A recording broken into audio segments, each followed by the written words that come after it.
Good evening, ladies and gents.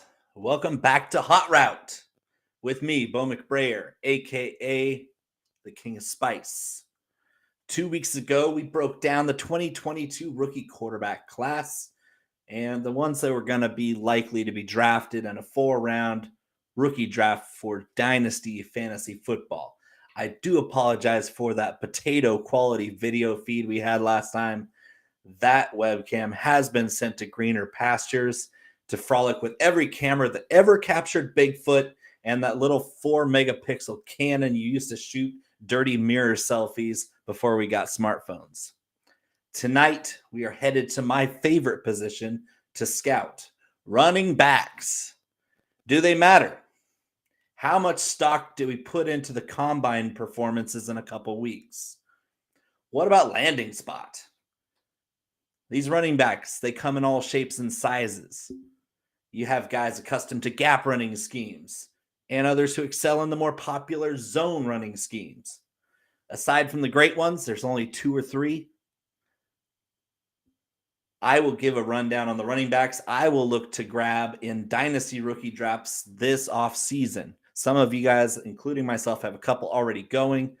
The pre-draft rookie drafters, we're a crazy bunch of degenerates, but we kind of have a sense. If you're in one of those leagues that's drafting the rookies before the NFL draft, you got a bunch of lowlifes like yourself joining in, and it's a party. One of my buddies, Jeff Bell, for whom J Bell tolls, succinctly summed this rookie running back class up in 2 separate tweets earlier this week.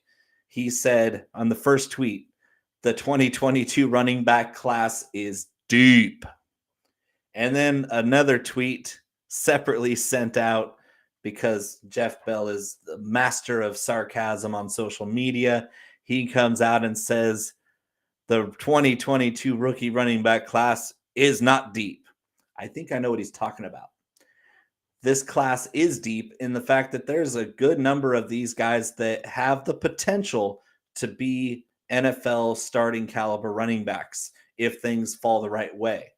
But on the other hand, there's only 2 or 3 guys that I can say for certain are going to be NFL starters from day one. Like, they're going to jump on whatever team. They're not going to be too dependent on landing spot.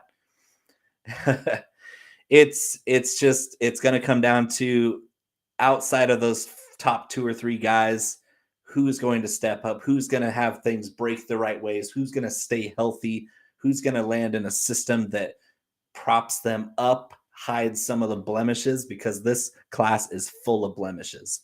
And there's a lot of pros in this. There's a lot of pros in this group, but only 2 or 3 that I think from day one are going to jump out there and say, hey, I'm an NFL Pro Bowl caliber running back. And there's not much other than health that's going to get in their way. And before I start, of course, every one of these running backs and every running back in the NFL is probably going to get hurt at some point. And a lot of these guys, other than the top 2 or 3 guys, a lot of these guys are going to be that next man up next year if they're given the chance. And then down the road, the younger class of players that comes in after them will be the ones that step in when these other guys inevitably get hurt. It's a vicious cycle with the running back position, but I believe I have a good sense for who is going to excel at the next level. Of course, in case you missed the first show where I was blurry, I mean, going for 2 thinks that was better when they liked it better when I was blurry, hide my ugly mug and low def. But last week or 2 weeks ago on the first show, I present a prospect and give him a spice score. And that spice score goes from 1 to 5 peppers. So you got 5 peppers, you got 1 pepper, and everything in between. I give them the spice score. It represents how good a professional prospect I think the player is. I'll go over the strengths, the weaknesses, and offer a creative spin on the run-of-the-mills player comp. Everybody's got a thing for player comps. I just call it how I see it. It might be a mashup, Frankenstein monster of a player comp, but from my brain, it's going to be a little weird. That's okay. My player comps they're definitely mine. You're not gonna find somebody else that says the same player comp as me, because I'm just weird that way.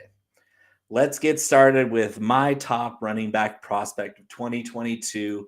It's not much of a surprise because I'd say it's a consensus. There's a few other people that like somebody else at number one, but my number one running back is Breece Hall from Iowa State. I'm giving this dude is a 5-pepper running back if I've ever seen one. 6'1", 220 pounds, 56. That is right, 56 touchdowns in 3 seasons. Holy smokes, can this guy play football? We're talking a guy who, yeah, he's 6'1", 220. You think, oh, it's a really nice prototypical bigger bodied running back. He had 82 receptions over 3 years too. Very talented receiver. What's he good at? Just about everything. I mean, it's really hard to nitpick what is wrong with Breece Hall as he hits the NFL in the next season. Highly productive back, no glaring weaknesses to speak of. His patience, his footwork, he's got burst for days. The time it takes him to go from the backfield to the second level is instantaneous, especially for somebody that size. It's rare. He has great hands, as we saw, 82 receptions in 3 years in a Big 12 offense at Iowa State that didn't really throw the ball a ton. They ran their whole offense through Breece Hall. You know why? Because the dude's a stud. Prototype every down back. He's elusive in tight areas, physical at the goal line, runs with nasty intentions. I love Breece Hall. He's my first 5-pepper player this year. There's going to be a few more, but my goodness, what does he need to help with? What is his weakness? His long speed is adequate for the next level, but it's not elite. I'm expecting Breece Hall to run in the low 4.5s. If he breaks into the 4.4 territory, I will be extremely happy with that, but also a little surprised and kind of bummed out because I won't be able to let him slip to the middle or the back half of the first round of rookie drafts. He's probably a 4 or 5 guy, which is fine. You're not gonna shoo away a 4 or 5 running back, especially when he's 6'1", 220 with great hands. He's not the sharpest route runner. He has great hands. He runs the basic routes, the screen, the flat, the wheel pretty well, but he's not the sharpest route runner. He's good, but not great in pass protection. The technique is sound. He hits a rusher with bad intentions. Like, you see some of these running backs jump in there and absolutely annihilate a free rusher. He's that type. He just sometimes will miss a guy. He'll take a shot or he'll dive and try to cut a guy and completely miss. But overall, as far as these backs go, he's a pretty good pass protector. He does run a bit upright at times, which a lot of these guys do. It's something that bugs me a little bit about most of these running backs is they don't run with a good forward lean, so that when they embrace contact, they're not breaking tackles. If they're running upright, they're not hitting the defender with momentum. They're not the offensive player in that case. If you're running upright and you get wrapped up, you're a bigger target. You're easier to tackle. He does do that at times, and his ball position could be higher and tighter. I think that at the next level, he might have some early issues with ball security because he likes to hold the ball like a loaf of bread. But we're talking nitpicky stuff that I've only found every once in a while with him. Most of Breece Hall's tape is fantastic. So if you're in the first half of the first round of a rookie draft, Breece Hall's coming off the board, and you would be very well served to have him on your team regardless of where he is drafted. Probably in the mid to late first round, but he could slip to the early second, a lot like Jonathan Taylor did. A lot of these teams aren't exactly starving for running backs, but every once in a while you get a team that just says, that's our guy, we're going to go up and get him. Like what happened with the Chiefs and Clyde Edwards-Helaire. Breece Hall is 10 times the talent of Clyde Edwards-Helaire. So if he goes in the first round, it's a good thing. Breece Hall is that good. Moving on to the number 2, pretty much a consensus number 2 running back, Isaiah Spiller out of Texas A&M. He is almost a 5-pepper prospect. I'm going to give him a solid 4 peppers. Isaiah Spiller, 6'1", 215 pounds. He scored 26 touchdowns in 3 seasons, so almost half of what Breece Hall did. I mean, it's crazy to think that Breece Hall scored that many touchdowns. Isaiah Spiller, 26 touchdowns, nothing to sniff at. 74 receptions, also a very good receiver out of the backfield and was expected to catch passes in that Texas A&M offense. I love Isaiah Spiller. His short area footwork is crazy good. We're talking for a guy 6'1", 215, and again, another back on the bigger side of this class, his footwork, his quickness, his suddenness, the change of direction. This guy hits with power, but he also will set up a move and make multiple guys miss with the same move. His change of direction for his size is awesome. He makes defenders miss frequently. And for a guy his size, you just want him to be good at breaking tackles. He makes guys completely whiff all the time. Good hands, runs with intelligence. And what I mean by that is when he gets the ball, he already knows what he's going to try to do with it. But pre-snap recognition of where the hole is probably going to wind up opening based on the formation of the defense, who the Mike linebacker is. He sets up his blocks really well. He does everything with sound technique. Breece Hall is a pretty spotless profile. He's probably one of the best pass protectors in this class. The dude's he's an animal. He's a good running back. Weaknesses, he's a touch slower even more than Breece Hall, and he doesn't finish runs with as much violence as Breece Hall. So even though he's almost the same size, he doesn't run like a bigger back. He pretty much acts like he's a normal size back where he's trying to elude tackles rather than break them. That's one thing. It's not really a downfall of Isaiah Spiller because he's still so good at making guys miss that he's going to be a good pro. But sometimes I wish that he would just lower the boom like Breece Hall does sometimes. That's what I really want to see Isaiah Spiller at the next level, is use his size a little bit more with more versatility, because he's good at making guys miss. He's got the size and the technique to run guys over if he needs to. He just doesn't usually do that. He has good lean. I like that he doesn't run upright very often, but occasionally, because he is so nimble and he's looking to shake guys with the little stutter step and the quick change of direction, he occasionally stops his feet instead of churning for extra yards. So if there's nothing going and they can get to him, he goes down real quick in the backfield. You're not gonna see him break too many tackles until he's got his momentum going. Gets away with poor ball security. Again, he holds the ball like a loaf of bread, especially when he breaks to that. He's got great burst. When he gets to that second level, where swinging the ball out like this instead of holding it high and tight, so that even if a guy comes from his blind side and punches the ball like Darius Leonard does, the ball doesn't come out usually if you're holding it high and tight. And Isaiah Spiller, he's got the whole arm swing going. So again, another concern to look at is if they coach him out of that and to hold on to the ball a little bit more securely, because from college, especially from the college to the pros, the biggest difference is the speed of the defenders and their ability to attack the ball, especially if you get held up.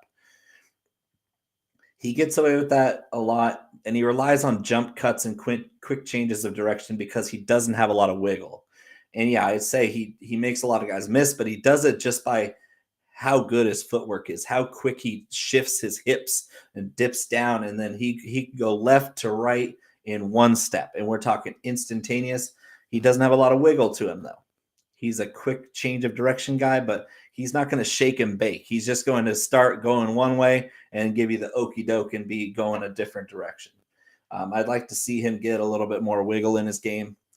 But at 6'1", 215, if you get wiggle on top of all the stuff he can do, he might be just unstoppable. My comp for him, Le'Veon Bell, but also he's not quite as big as Le'Veon Bell, and he's a little bit more okey doke. He's got more quickness to him. You've heard of Joe Mixon, who ran a 4.43. Spiller ain't running a 4.43. Let me introduce you to Slow Mixon. And he also gives me some Cam Akers vibes too, without the wiggle. Cam Akers, great change of direction back, great hands. that kind of mix up between Bell, slow Joe Mixon, and Cam Akers. That's Isaiah Spiller. And I forgot to give you the comp on Breece Hall. Saquon or JT without the extra gear on breakaway runs. He's more elusive and quick. David Montgomery with more burst. So if you can say, okay, Saquon or JT with a weighted backpack where they're not quite as fast on breakaway runs, and then a David Montgomery with more explosive burst and quickness. That's Breece Hall. Spiller, Le'Veon Bell, slow Mixon, and Cam Akers all mashed together. That's Isaiah Spiller. You love that change of direction. He's going to be a good NFL player for a long time. Next up, this is pretty much the consensus. 3, some people do have Kenneth Walker at number 1 or 2.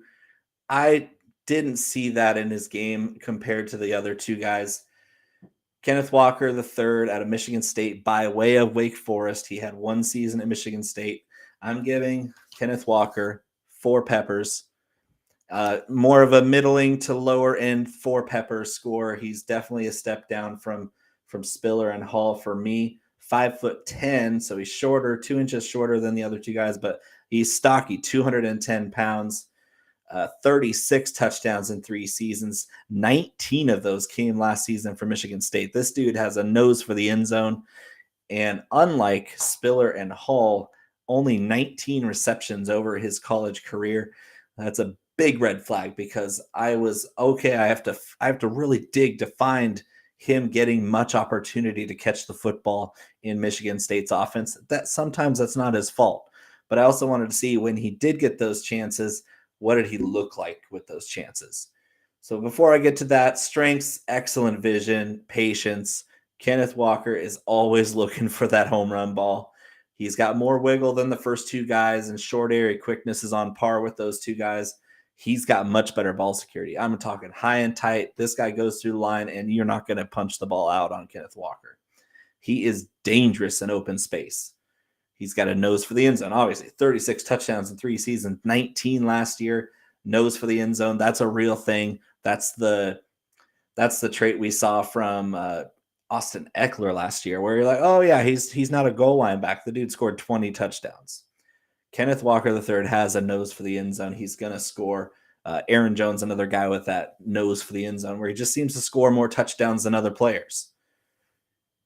Burst to the perimeter is a great trait to have. He's well-rounded, makes big plays in big moments. I watched that Michigan game with Michigan State where both teams are going head-to-head, undefeated, both of them. Kenneth Walker had probably 20 carries where he didn't look good at all. He got bottled up by that great Michigan front, but he ended up with 100 yards and 3 touchdowns in that game because he's always looking for the home run. And he's got the patience. Kenneth Walker has the patience and the ability to make it count. When he gets that little crack where his blockers set it up and he has the right calls on the field and he can see it happen, you give Kenneth Walker the tiniest crease and he's going to hit a home run with it. That's great because weaknesses, he's got plenty of weaknesses. Kenneth Walker has plenty of weaknesses, which is why he is my 3rd running back rather than in the top 2 with Breece Hall and Isaiah Spiller. He runs very upright for his size. 5'10". This guy runs straight up and down. He doesn't have almost any lean at all. He only lowers his shoulder pads when he has a running start. Like you see him on a breakaway run and some guy, defensive back, gets in front of him, he's going to lower the boom on that guy. But if he's in between the tackles trying to find a spot, he is straight up and down. He's like Nick Chubb pre-snap, where he's just standing there with the ball high and tight like this. And he's got good wiggle, but he's pretty easy to tackle if you get a good angle on him. He stops his feet a lot between the tackles to seek those opportunities to bounce to the outside and make that home run play. It leads to a lot of tackles for loss and no gain. It's just something that you either deal with it as a coach or you don't. Some of these running backs, you don't mind if they dance around in the backfield looking for that opportunity. You don't mind if they take no gains or tackles for loss because they hit the home run so often. Kenneth Walker is in that same mold where some coaches it's going to bug them to no end that he has so many negative plays because he's still biding his time looking for that crease to take it to the house. He's easier to tackle near that line of scrimmage because he runs so upright and because he's biding his time to look for that big play instead of getting the yards that are in front of him. He does not get north and south very quickly at all. He doesn't have the same burst from the backfield to the second level. It takes him a lot longer to get to that level because he's so patient. He's looking for that home run spot. He catches with his body. We're getting into the receiving. We're 19 receptions in 3 years of college ball. That's a really low number. It's because the systems he was in didn't really give those opportunities to the running back position. When they did, he almost never caught the ball with his hands outstretched. We're talking, I want to see running backs with their hands out here, catching the ball away from their body for two reasons. It takes less time for the ball to be secure. In the NFL, you got a lot tighter windows. It's easier to catch the ball. It's more reliable to catch the ball with your hands and then tuck it away than it is for it to come all the way in, underhanded body catching. Kenneth Walker, almost every catch I saw on tape was a body catch. I don't like that at all. I really don't. He's got poor technique in pass protection. He's good at pass protection, but his technique is terrible. He doesn't move his feet well. He doesn't know when to extend his arms and lay that hit when he's chipping or when he's picking up a free rusher. It's going to happen a lot in the league, especially if a team expects him to be a 3-down back. You have to be able to pick up the blitz, understand where the blitz is coming from, what kind of technique you should have on a particular free rusher. His technique has got a long way to go there. His long speed is adequate, but he's not a burner by any stretch. I expect Kenneth Walker to run in the mid 4.5s. He might even run a 4.6 plus. It's not a huge deal because speed is overrated at the running back position, especially 40 times speed. I'm looking at Kenneth Walker as that guy that runs the 3-cone drill extremely well, the 10-yard shuttle extremely well. He's not going to be a fast 40 guy. He just won't. He doesn't have that fifth gear to kick it into. I think he's even a little bit slower than the first two guys that are even a little bit bigger. It's not a huge deal. I think Kenneth Walker is a fine back, and if you put him in the right system, he's going to do just fine, if not good to great. Long-time pro. If he stays healthy, he could make a few Pro Bowls. My comp for him is Melvin Gordon with a little hint of Josh Jacobs. And that's not a knock. I mean, Melvin Gordon's been a great back in the league for a lot of years. Josh Jacobs, one of the most underrated backs in the NFL. He's been a top 10 back for 4 or 5 years in a row, and you almost never talk about him because he just does it. He does it in silence, either in Oakland or Las Vegas for the Raiders, where everybody's talking about Derek Carr. Everybody's talking about all their receiving woes that they have. Nobody talks about Josh Jacobs. Why is that? I don't know. But Josh Jacobs is a good back. Melvin Gordon's a good back. And Kenneth Walker reminds me of a mixture of those two guys. Moving on to Damien Pierce from Florida. This guy's on the rise pretty quickly.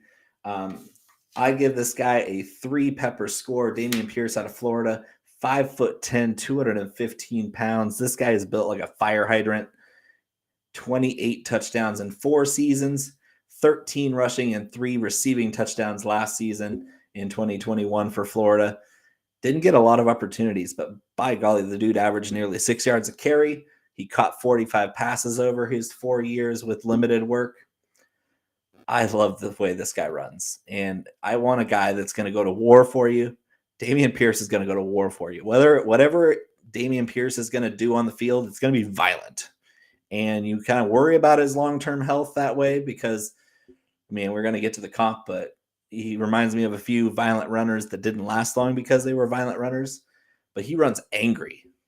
Damien Pierce, with the ball in his hands, runs angry, and he never stops moving his feet and turning his legs. This guy creates yards out of thin air just by his pure willpower. He wins on contact with great lean and pad level on a sturdy frame. He's underrated as a receiver. He's got great hands, catches with strong hands.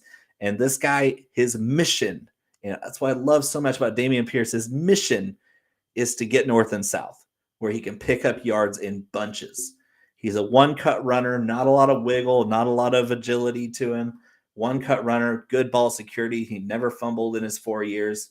He's very patient to set up blocks. He's got sound footwork. He's aggressive at hitting the hole, and he's willing to smash. He's willing to break a dude's jaw in pass protection.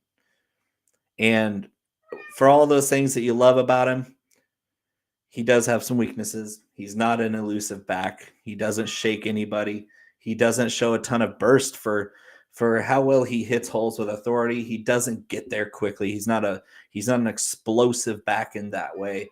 And his long speed, pretty much non-existent. You don't see him beating guys to the sideline. You don't see him running away from guys. You saw him get caught from behind a few times. And a lot of times when he broke off big runs, he was already looking back over his shoulder to see who was going to catch him from behind so he could stiff arm or shake him loose that way, because he knows he's not a fast back. He's a power back. He's a guy that breaks tackles rather than eludes them. He's mostly a gap runner at Florida, but he did show good job pressing leverage on zone runs. He's not really a home run threat.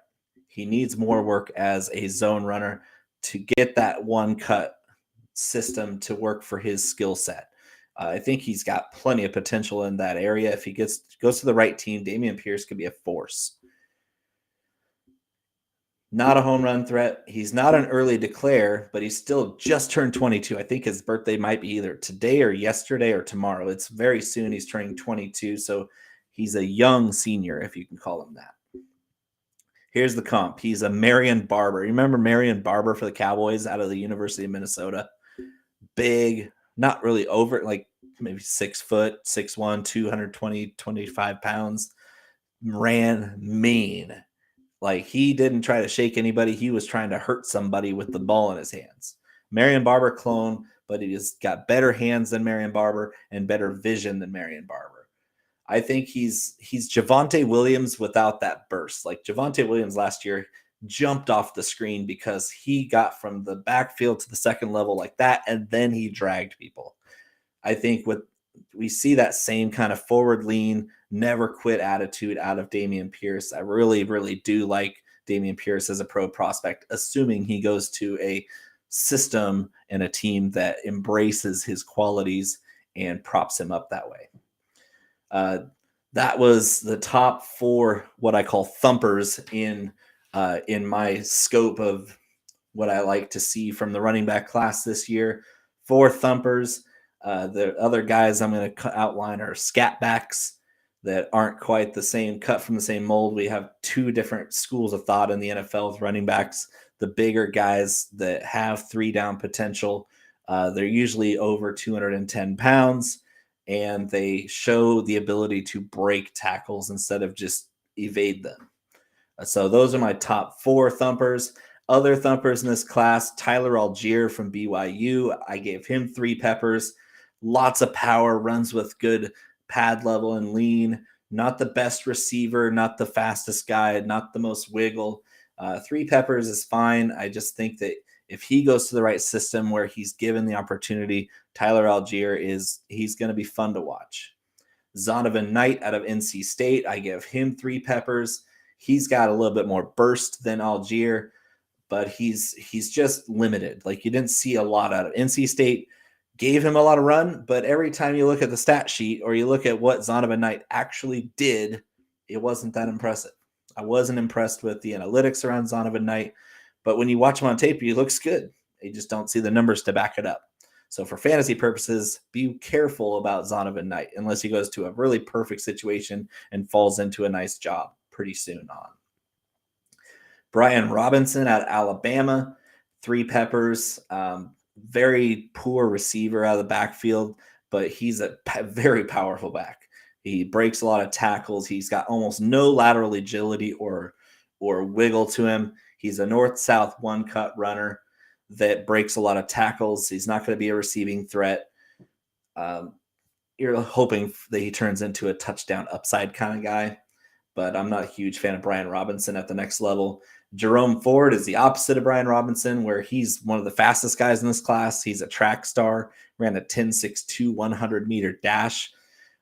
He's probably going to run in the high 4.3s to mid 4.4s. He's a burner. But overall, not the greatest receiver, surprisingly, for how explosive he is. He's very fast and accelerates well. Doesn't have a ton of wiggle to him. He's just a really fast guy that plays running back. Pierre Strong, South Dakota State. I gave him 2 peppers, more of that power runner, but he's not really that big for a power runner. So I'm concerned about his longevity in the league. He was in a really, really good running system at South Dakota State, the Jackrabbits, in a tandem with another 1,000-yard back. They just ran the crap out of the ball at South Dakota State. So it made Pierre Strong look really good against weak competition. He looks okay. 2 peppers. He's got a shot to be a good NFL pro. Hassan Haskins, Michigan. I gave him 3 peppers. He's a really good all-around back. Doesn't have that I want to see wiggle. I want to see these guys that aren't huge dudes make guys miss. I want to see that elusiveness from guys that aren't big, bulking, muscular dudes. Hassan Haskins is a good but not great back. I'm worried about landing spot, and I'm worried about draft capital with him. Kennedy Brooks, 2 peppers out of Oklahoma. He's okay. Every time I watched Kennedy Brooks at Oklahoma, he had plays where he looked really good, and then he had plays where you're like, meh. If he gets a good landing spot, falls into a situation, I might pick him at the end of the 4th round of a rookie draft. Same with Zamir White, Georgia, 2 peppers. I would like him a lot more if he wasn't coming off an ACL surgery on both of his knees. He used to be a 4.3 guy. He's probably a high 4.4, mid 4.5s guy at this point. Doesn't have a lot of wiggle. He doesn't catch the ball at all. He turned from a straight up speed burner like a Matt Breida type to just a guy who lost out on the burst contest at Georgia to James Cook, who we will talk about here later. Let's get to those Scat Backs.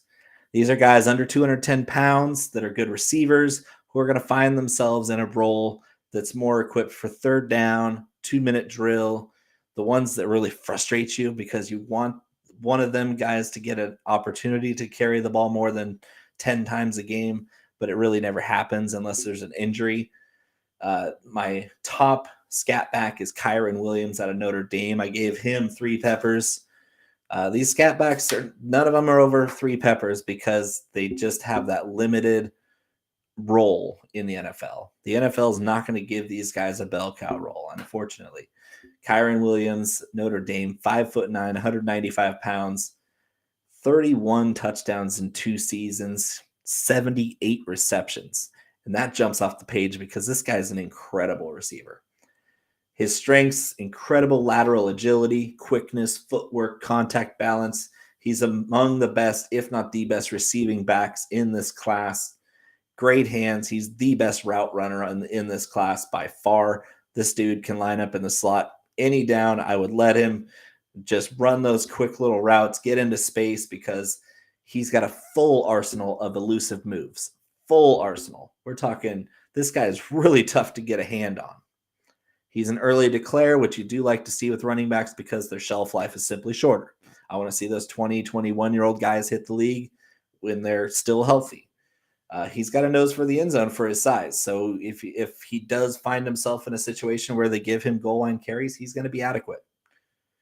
He shows good burst when he's jumping to the next level. That's some of these scat backs, quote unquote scat backs, that aren't going to get a lot of work. They're going to have good burst from the backfield to the second level to the third level. When they get space, they're exciting to watch. Kyron Williams is no exception. Weaknesses, though, for how quick Kyron Williams is, he doesn't have a 5th gear. I saw him get caught from behind all the time, and that's really weird. It's really weird to see a guy under 200 pounds who's not really that fast. It reminds me a lot of Michael Carter last year. Even though we didn't have an official combine, he ran like a 4.55 at his pro day. And you're like, wow, Michael Carter looks way faster on tape than he actually was in the 40. I think that's going to be the same for Kyron Williams, even though Michael Carter is just a better back than Kyron Williams. Smaller back who's not necessarily fast breaking away. He's going to get caught from behind on long runs. He might slip following the combine if he runs slow. So Kyron Williams, if you're saying, oh, yeah, all these Scat Backs, there's quite a few of them in this class.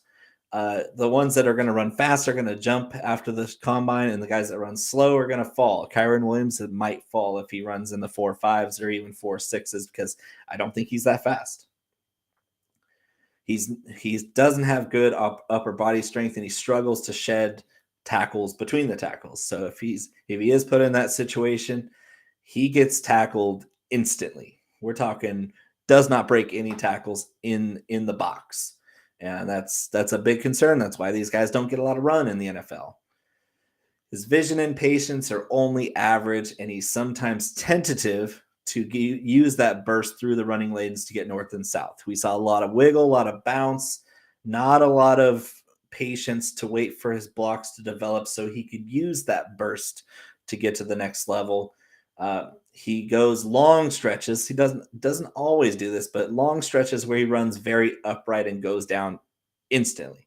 And it bugged me to watch the Notre Dame games I did, because Kyron Williams is all these exciting things he can do in space, but he'll get lazy at times and he'll run straight up and down and not shake anybody and just go down. Like you wrap up the guy and you're seeing Notre Dame play these cupcake teams, and Kyron Williams just dropping. First contact drop. And I couldn't understand why he would look so good in some games and not in the others. He's one of the worst pass protectors in this class. This dude cannot block to save his life. And I'm not saying it's not coachable, but if I'm expecting Kyron Williams to pick up a blitz, the quarterback is going down. The comp I get here is Tiki Barber. He is almost a perfect match for Tiki Barber. It's just they're both undersized backs. Unfortunately for Tiki Barber, is he went from that Thunder and Lightning duo with Ron Dane early on, and he earned his way into a full 3-down role over the years and won a Super Bowl with the Giants in that 3-down role, where he actually got a little bit bigger. He got up to 210, 215 pounds and took on that role pretty well. Tiki Barber also fumbled the ball a ton. Kyron Williams doesn't really fumble a lot. At least we don't know that he will at the pro level at the rate Tiki Barber did. But the running style is very similar, and they're both great receivers out of the backfield. That if you're a smart NFL team and you have Kyron Williams on your team, you're lining this guy up and running routes with him. I'm not handing the ball off in between the tackles to Kyron Williams because he's not good that way. But if you get this guy running swing routes, screens, wheel routes, he's going to be dangerous. I can picture Kyron Williams running a little Texas angle route and taking it to the house a few times in this first season if he's in the right spot.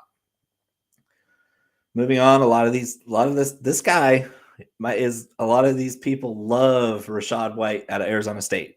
I watched a lot of Rashad White. I'm a big Pac-12 guy. Rashad White is fun to watch. Do I love him going to the NFL? Not really.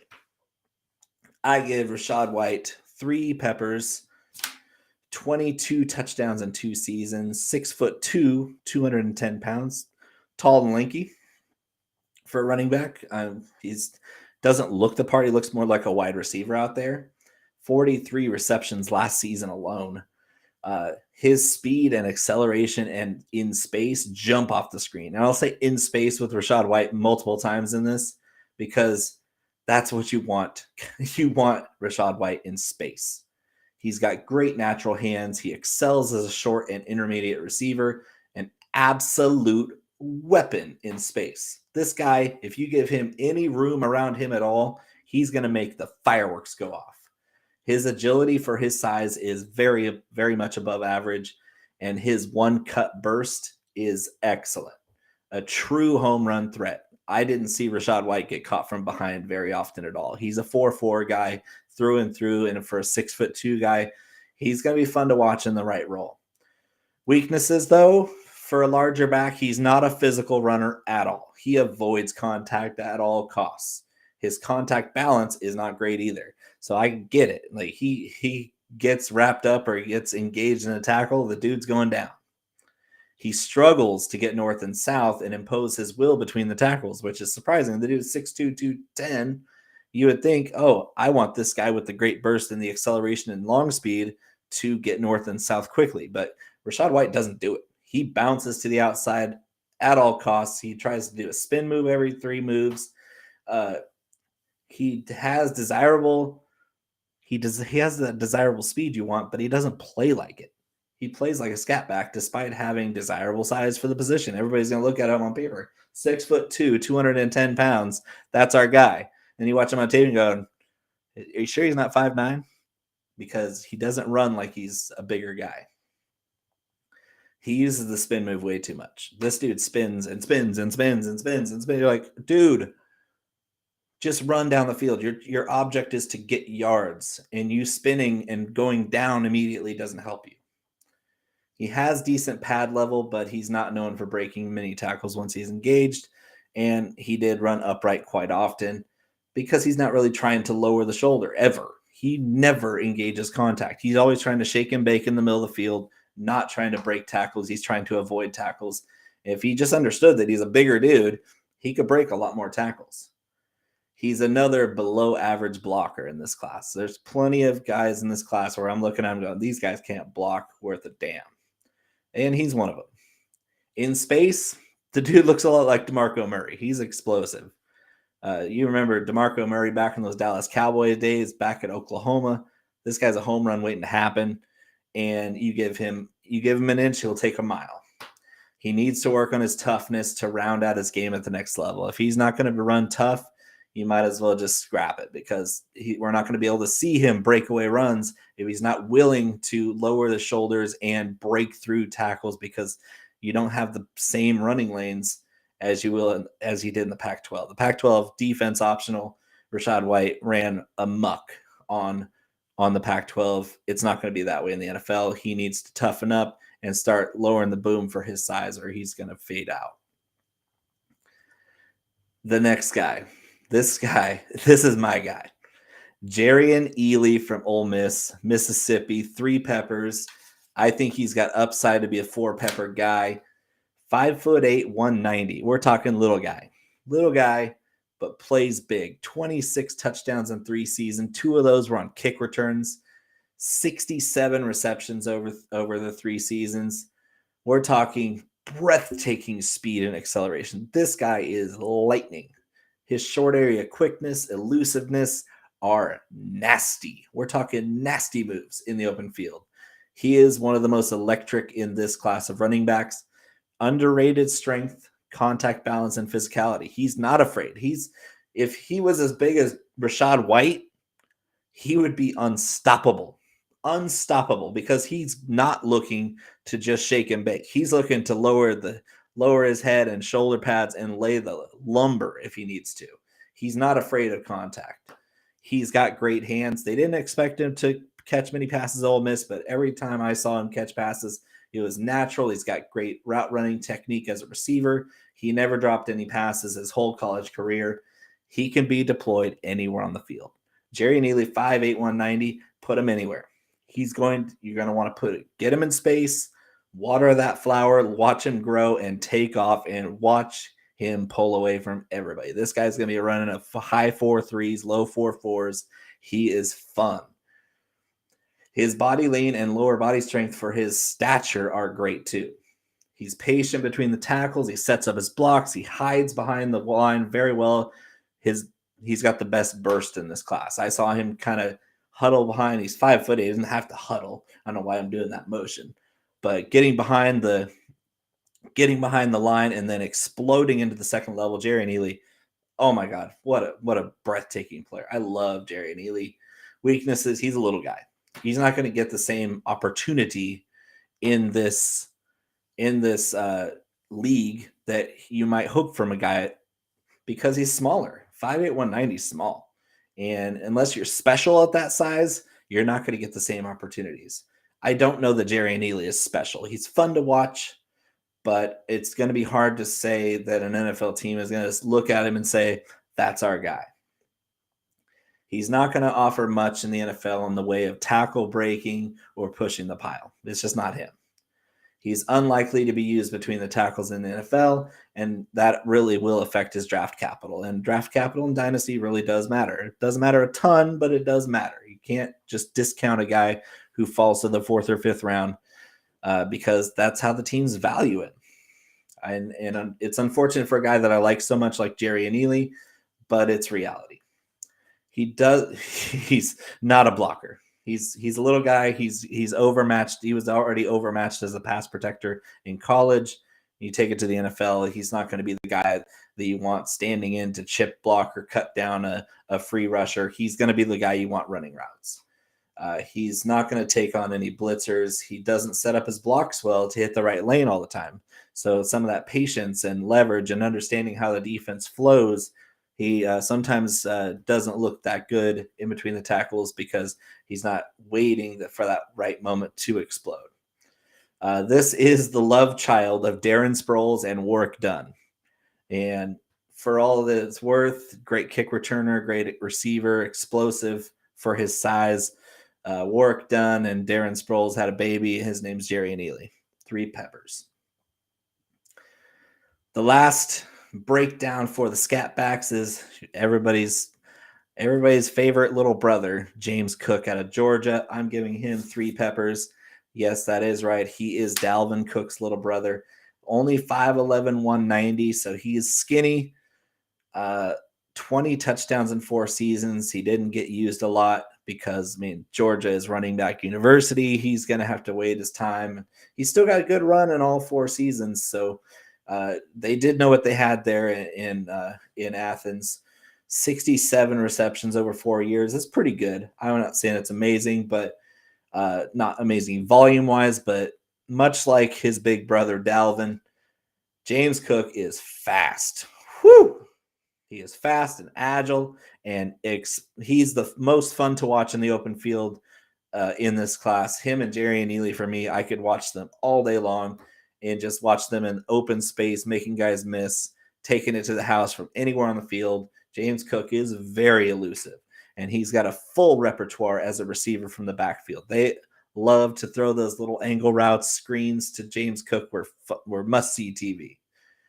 He's smaller, so I'm hoping that he takes the opportunity to ask his brother how to bulk up and get to more of an NFL size so he can take on more of a workload, because 190 ain't going to cut it if he wants to be like his big brother.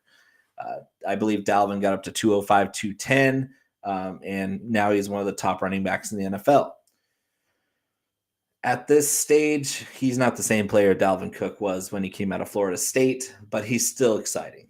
He could beef up. He could be an every down back like Dalvin, but he's not at this stage. He's not there yet. His patience and his intelligence, his game smarts are very good. And despite him being 22 plus years old and a four-year player out of Georgia, he wasn't overly used. So not a lot of mileage on those tires for James Cook. So if he does beef up, we could have something special here. Weaknesses, again, poor pass blocker. He's terrible at blocking. He can't block at all. But again, these are the kind of guys you want running routes on third down or running a draw play and not picking up a blitz. He's not as big or strong as his big brother, so he might not be slated for every down work in the NFL like his big brother. He doesn't have the greatest vision or anticipation to set up blocks and burst to the next level, but when he does find those spots, buckle up. James Cook is fun. He actually doesn't have great contact balance, and he goes down on first contact when he is contacted. The trick is to just, if you can touch him, he can go down, but the trick is getting a hand on him. He's so quick and elusive that it's defenses at the next level. If he's employed as a third down back, you better hitch up your britches, because he's gonna be a threat at the next level, even if he has a limited role there. He is a taller Tariq Cohen. And so, yes, you can put James Cook in the slot like Tariq Cohen did early on with the Bears. Unfortunately for Tariq Cohen, really bad knee injury set him back over a year now. But Tariq Cohen, back a couple of years ago, man, PPR monster, where he's catching 70, 80 passes. He's scoring touchdowns from anywhere. You get James Cook at 5'11", 190. He's basically Tariq Cohen, just with a few more inches on his frame. It's going to be a lot of fun if James Cook finds the right spot. Other Scat Backs in this class that I might be reaching for later in the rookie draft: Sincere McCormick out of Texas San Antonio. I gave him 3 peppers. He's okay. I mean, every time I watched him, I liked his burst. I liked how he got through really wide running lanes in his conference. But I didn't think he was special. I just think he's a good player that's going to need the right breaks to be a top pro.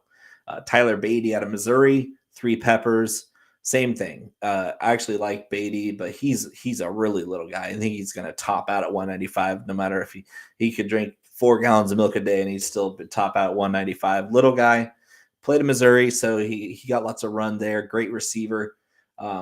Doesn't break tackles. I don't think I saw Tyler Beatty break a single tackle. He is elusive, but it doesn't have a ton of wiggle to him either. But Tyler Beatty as a receiver, you can use him. Ronnie Rivers, Fresno State, 2 peppers. He's okay. Good long speed, but other than that, it was just like his competition was weak, and he scored some good long touchdown runs. But other than that, I didn't think he had a lot to him. And Ty Chandler from North Carolina, 2 peppers. Dude can fly. Ty Chandler is a 4.3 guy. He might be the fastest 40 time at the combine in a couple weeks. Ty Chandler in North Carolina, you get him in the right spot with his speed. That could be fun too. He's got a long way to go in technique. Also a very poor blocker. Surprisingly not that great of a receiver either. But for his speed, you can always find a spot for a fast guy in the NFL. That wraps it up. If I didn't mention the names, I'm just not targeting them. There's other guys on this in this class that are going to be drafted or picked up as an undrafted free agent that'll make a team. I'm just not going to target them at this point. I might pick them up as a waiver target later on if they show something. But these are the guys that I'll be definitely targeting in a 4-round rookie draft for Dynasty. I hope you enjoyed it. Tune in for wide receiver episode 3 in 2 weeks. Thank you so much for joining me on Hot Route with the King of Spice. Have a good night, guys.